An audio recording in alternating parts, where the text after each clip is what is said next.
A majority of senators do not agree with the House bill seeking to lower the age of criminal liability from 15 to 9 years old. At a Senate hearing today, members of the upper chamber listened to experts on how children and teenagers' brains work.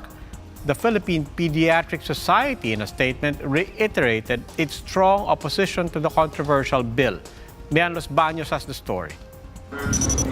Not many senators are eager to pass a bill that would lower the age of criminal liability from 15 to 9 years old after the House Justice Committee approved a bill on Monday to amend the existing law.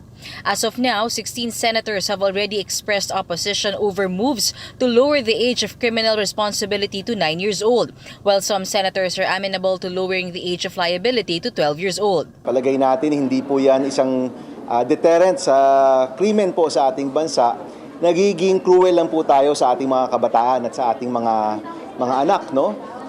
Saan ka nakakita ng isang lipunan na ang 9 years old gustong ikulong gaya ng isang 25 o 30 years old? Sa ganyang murang edad at murang isipan nila, sabi ng mga child psychologists, hindi pa talaga ganap na nade-develop yung utak nila.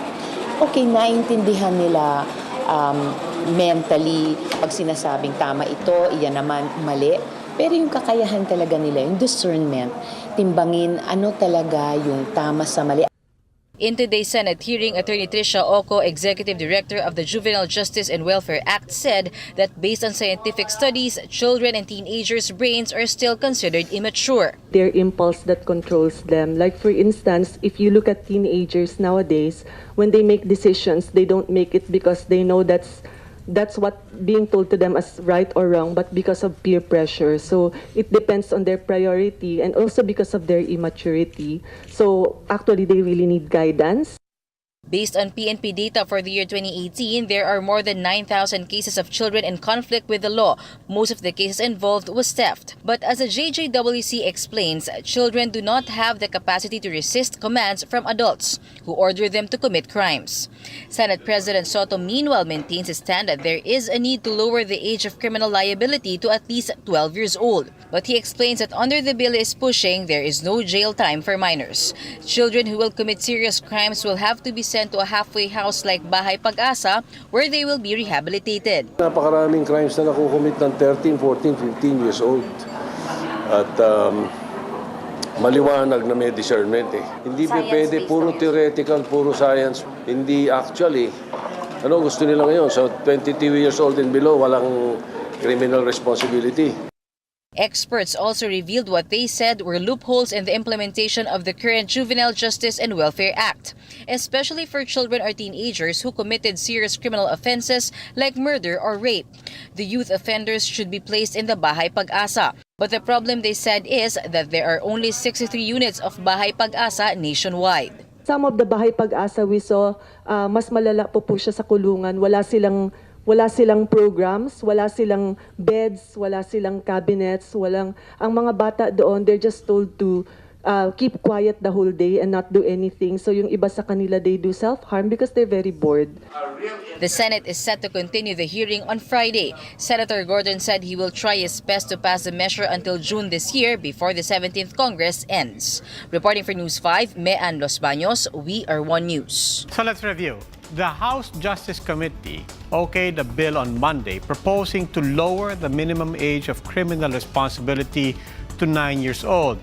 The present Juvenile Justice and Welfare Act puts it at 15, so meaning that at that age or below, an offender cannot be incarcerated but has to be brought to a Bahay Pag-asa, that's a halfway house, for rehabilitation. The House bill says children as young as 9 years old involved in parricide, infanticide, serious illegal detention, carnapping, and drugs could be meted mandatory confinement. Exploiters of the offending minors will also be jailed from 12 to 20 years. Their parents, too, shall undergo a rehabilitation program. A plenary session is expected to tackle the proposal next week. The bill has to pass third reading and, of course, the scrutiny of the Senate. But why the need for a law that specifies the age of criminal responsibility? The doctrine of Doli Incapac states that a young person does not possess the necessary knowledge to have a criminal intention nor to understand the consequences of his or her actions. We can see from the Child Rights International Network chart that more conservative countries have a set of lower ages of criminal liability. In Asia, Pakistan, Myanmar, Thailand, Singapore, India, and Brunei, for example, they have it at 7 years old. Most European countries place the age of liability at between 14 and 15, with the exception of Greece at 8. And England and Switzerland actually have it at 10 years old. In Middle Eastern countries, the age of liability is also at 7 years old on average. As can be seen from the chart, each country has its own notion of criminal responsibility, and our lawmakers are now basically debating on what is best or dangerous for ours.